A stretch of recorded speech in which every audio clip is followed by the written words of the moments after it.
বয়সেই মাকে হারান লিমা। পাননি মায়ের মমতা। বেঁচে থাকার অবলম্বন হয়ে দাঁড়ায় বাবা, ভাই আর একটি বোন। কিন্তু মর্মান্তিক এক সড়ক দুর্ঘটনায় হারাতে হয় বড় ভাইকেও। তার 1 বছর পরেই স্ট্রোক করে মারা যায় বাবা।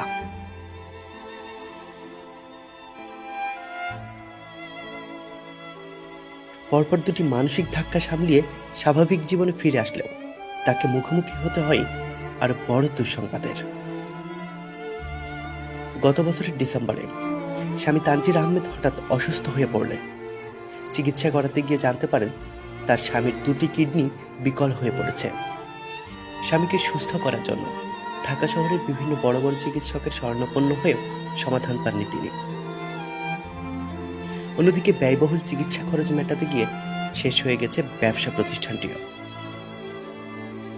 এখন মুমূর্ষু স্বামীকে বাঁচিয়ে রাখতে প্রতি সপ্তাহে 2 বার ডায়ালাইসিসের জন্য ঔষধ সহ ব্যয় হচ্ছে 10,000 টাকা। সংসারের একমাত্র উপার্জনক্ষম ব্যক্তির অসুস্থতার কাছে অসহায় হয়ে পড়েছে পরিবারের সদস্যরা।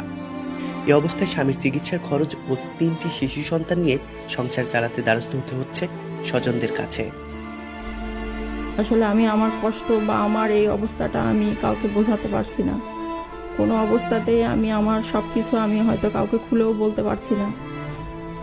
কিন্তু আমার স্বামীর বেঁচে থাকাটা আমার সন্তানদের জন্য খুবই জরুরি। আমি যে কোনোভাবে, যে সবার সহযোগিতাই হোক, যেভাবে হোক, আমি চাই যে আমার হাজব্যান্ড বেঁচে থাকুক, আমার বাচ্চাদের মধ্যে সে সুস্থ সবল থাকুক, আমার বাচ্চারা সুন্দর জীবন আমার মতো যেন না হয়। আমি যেভাবে আমার ছেলেবেলাটা হারিয়েছি, আমার মাকে হারিয়েছি, একটা সময় আমার ভাইকে হারিয়েছি, একটা সময় আমার বাবাকে হারিয়েছি। আমি আসলে ভালোবাসা কি, সুখ কি, আমি কোনো কিছুই আমি আমার জীবনে ওইভাবে আমি পাইনি। আমি এতটাই অসহায় বা আমার চারপাশটা এতটাই অন্ধকার, আমার একার পক্ষে কোনোভাবেই আমি পারছি না তার ট্রিটমেন্টের খরচ বহন করতে।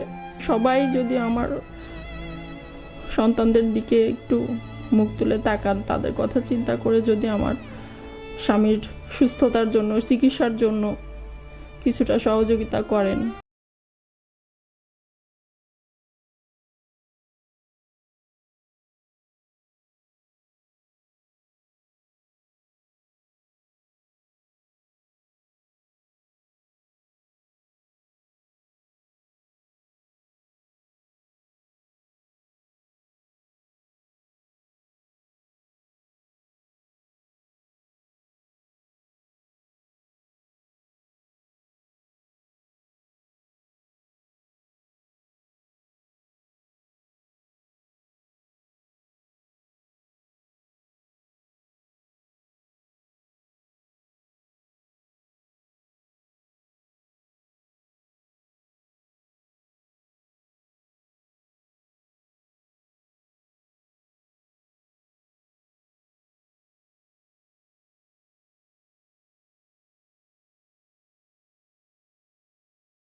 বলে এটার জন্য আমাদের আপুর জন্য দোয়া করেন।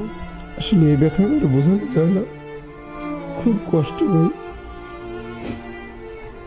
2 কদম হাঁটতে পারা যায় না, সারা শরীরটা, রাতে ঘুম হয় না, খিদা তাকে খাইতে পারি না, খুব কষ্টে।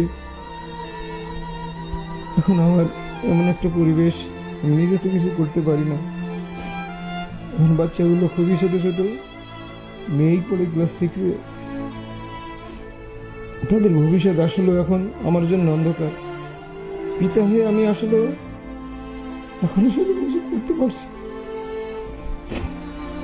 তারা তো শিশু, তারা তো বোঝে না। ঢাকায় থাকতে তাদের চাহিদাগুলো তো মেটাইছি, কখনো কোনো অভাব বুঝতে দিই না। এখন এই পরিবেশ এসে তাদের অভাব তো তারা বোঝে না, আমি তো বুঝি। আগে তাদেরকে তখন এ বাসায় আসতাম, অনেক কিছু নিয়ে আসতাম। তারা হয়তো চেয়ে থাকে, তারা হয়তো বোঝে না, মেয়েটা এখন কিছু বোঝে, আর দুটা সন্তান যারা আছে তারা তো বোঝে না। তারা অনেক কিছু আবদার করে, কিন্তু এখন সে আবদার পূরণের ক্ষমতা তো আমার নাই। মাঝে মাঝে নিজেকে ব্যর্থ পিতা বলে মনে হয় যে হয়তো আমি তাদের জন্য কিছুই করে যেতে পারলাম না। আল্লাহ তো মৃত্যু দেবেই, আজ হোক কাল হোক, সবাইকে মরতে হবে।